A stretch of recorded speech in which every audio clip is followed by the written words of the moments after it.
ይህንን አመት ስንጀምር የአመት የኢትዮጵያ የማንሰራራት አመት ነው ብለን ነበር እና በሁሉም የስራዎቻችን መስክ በግምገማ ያረጋገጥነው በፋክት ያረጋገጥነው እየመጣ ያለው እመርታ እየመጣ ያለው ለውጥ ይበል ይቀጥል የሚያስብል ነው።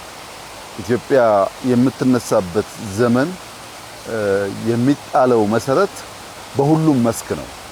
በእርሻ ስንዴ፣ ቡና እንደምንለው፣ በማይኒንግ ወርቅ እንደምንለው፣ በኢንዱስትሪ ኢትዮጵያ ታምርት እንደምንለው፣ በቱሪዝም በጣም በርካታ ስራዎች እንደተሰሩት እንዲሁም በቴክኖሎጂው በተለይ የሞባይል ባንኪንግ አሁን በቅርቡ የተመረቀው የመሶብ የአንድ ማዕከል አገልግሎት ከዛ ቀደም የተመረቀው የኳሊቲ ኢንፍራስትራክቸር አብዛኛው የተቋም ግንባታ ስራችን ተሰናስሎ ተደምሮ ሲታይ የኢትዮጵያን ማንሰራራት እውን የሆነ ያየነው እንደመጣን ያመለክታል። አሁን ያለነው የቦሌ ቡልቡላ ፓርክ ነው። እዚህ ቦታ ከጥቂት ወራት በፊት በጣም ጥቂት ወራት በፊት ይሄ መንገድ አልነበረም። ከዚህ ኮንዶሚኒየም ፊት ለፊት የነበረው ቦታ ፓርኪንግ፣ መኪና ማከማቻ፣ ቆሻሻ መጣያ እውነት ለመናገር ለውድድር የማይመች ቦታ ነበር። በጣም በጥቂት ወራት ውስጥ ይህ ቦታ በአዲስ አበባ ለህዝብ ከተሰሩ ፓርኮች አንዱ ትልቁ ፓርክ ነው። ከ20 ሄክታር በላይ ያለው እስካሁን የሰራናቸውን ስራዎች የሚያሳድግ እና ለሰፈሩም ሰው ትልቅ መዝናኛ፣ ስፖርት መስሪያ፣ ማረፊያ፣ ማንበቢያ ሊሆን የሚችል ቦታ ነው። ስራው ግን እዚህ ብቻ አይደለም። ከቦሌ አደባባይ ጀምሮ እስከ ጎሮ አዳማ ኤክስፕሬስ መውጫ ያለው መንገድ ድረስ የተያያዘ ነው። በዚህ መሃል በመቶ ሺህ የሚቆጠሩ ችግኞች ተተክለዋል።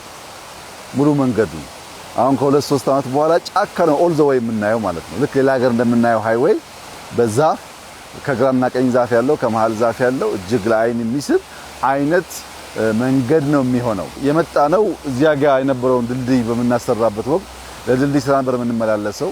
ከዚያ ነው እንግዲህ ሐሳብና ስራ የመጣው። ይሄ ስራ እንዲሳካ የቦሌ ክፍለ ከተማ አመራሮች፣ የዚህ አካባቢ ነዋሪዎች የሰጡት ዋጋና የከፈሉት ነገር እጅግ ከፍተኛ ነው። እውነት ለመናገር በሞራል ከማገዛችን ሐሳብ ከማገዛችን ውጪ ከሞላ ጎደል 90% ስራው የተሰራው በክፍለ ከተማ ብቻ ነው። ኢቭን የአዲስ አበባ ከተማ ሼር አነስ ይላል እዚህ ቦታ ላይ ከሐሳብ ከድጋፍ ውጪ ያለው ማለት ነው። ይሄ ሁሉም ክፍለ ከተማ መማር አለበት። በራስ አቅም ህዝብን አስተባብሮ እንዲህ ያለ ስራ መስራት በእጅጉ ያስፈልጋል። ለምን ያልከኝ እንደሆነ እንዳየው ባስኬትቦል፣ እግር ኳስ መጫወቻ፣ ሌላ ኤክሰርሳይዝ መስሪያ ቦታዎች፣ መዝናኛ ቦታዎች፣ ለሰርግ ለአኒቨርሰሪ የሚሆኑ ቦታዎች አሉት። በዚህ አካባቢ ያለ ሰው ይሄ ያለ ጊዮን መሄድ አያስፈልገውም፣ ሸራተን መሄድ አያስፈልገውም፣ ፍሬንድሺፕ መሄድ አያስፈልገውም። በሰፈሩ ሁሉም ነገር አለው ማለት ነው። ስፖርት ኢትዮጵያ ትወዳለች፣ ነገር ግን ጠንካራ ስፖርተኞች ልታፈራ አልቻለችም ተብሎ ይተቻል። ጠንካራ ስፖርተኛ ለማፍራት ከልጅነት ወራታቸው ጀምሮ ስፖርት የሚሰሩበት ነገር ካልፈጠር እንዲሁ በአንድ ቀን በአንድ ጀንበር የሚፈጠር ጉዳይ አይደለም። አሁን በየቦታው ሜዳዎች አሉ፣ ህፃናት ይጫወታሉ። ፊዚካሊም ጠንከር እያሉ ቴክኒክም እያወቁ ሲያድጉ ከነዚህ ሁሉ ሰው ውስጥ ኢትዮጵያን ወክለው አመርቂ ውጤት የሚያመጡ ልጆች ለማፍራት ያግዛልና ኢንቨስትመንቱ ለዛሬም ለነገም ነው። ለትውልድ የሚሆን ስራ ነው። እንግዲህ በወጣንበት ቦታ ሁሉ እንደዚህ አይነት ስራዎች እናያለን። በጥራቱ በሳይዙ ተፈጥሮን ኢምብሬስ ባደረገበት መልክ ስንመለከት በየትኛውም መመዘኛ የትም ዓለም ከምናየው ነገር የሚሻል እንጂ የሚያንስ አይደለም። እጅግ አስደማሚ ስራ ነው። የአካባቢ ሰዎች ይበልጥ እንዲጠብቁት ጽዳቱን፣ ሴኩሪቲውን፣ የተሰሩት መሰረተ ልማቶች እንዳለ ማስጠበቅ የህዝቡ ኃላፊነት ይሆናል። እኛ ደግሞ አልፎ አልፎ ሲመቸን መተን ከሰፈሩ ነዋሪዎች ጋር የምንዝናናበት እንዲሆን ቆሻሻ የሌለው ሰላም ያለበት ሰዎች ህፃን ቢሆኑ ሴቶች ቢሆኑ አዛውንት ቢሆኑ የማይሰጉበት ቦታ እንዲሆን አደራ ማለት እፈልጋለሁ። የተሰራው ስራ በጣም በጣም በጣም በጣም አሜዚንግ ነው። በጣም ደስ የሚል ስራ ነው። ይሄ ይስፋ ነው እንግዲህ እንደዚህ አይነት ስራዎች በጣም በየቦታው እየበዙ ነው ያሉት። ይሄን እያሰፋን እየተማርን እያሻሻልን አስተናስለን የተሻለ ሀገር አስተናስለን የተሻለ ከተማ እንፈጥራለን። እንደዚህ አይነት ስራ ሰርተው ያለፉ ሀገራት ዋጋ ሳይከፍሉ ሀገር የሰሩ አንድም ሀገር የለም።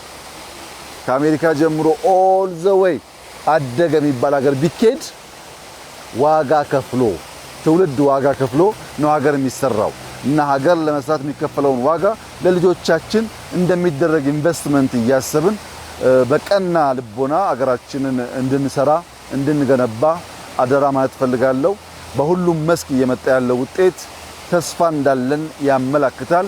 ይሄንን ደግሞ በየአመቱ አጠናክረን በርተን በመስራት የኢትዮጵያን ትንሳኤ እናረጋግጣለን የሚል ሙሉ እምነት አለኝ። ባየሁት በጣም ደስ ብሎኛል። ይህ ነገር እንዲበረታ እንዲቀጥል እመክራለሁ። እጅግ አድርጌ አመሰግናለሁ።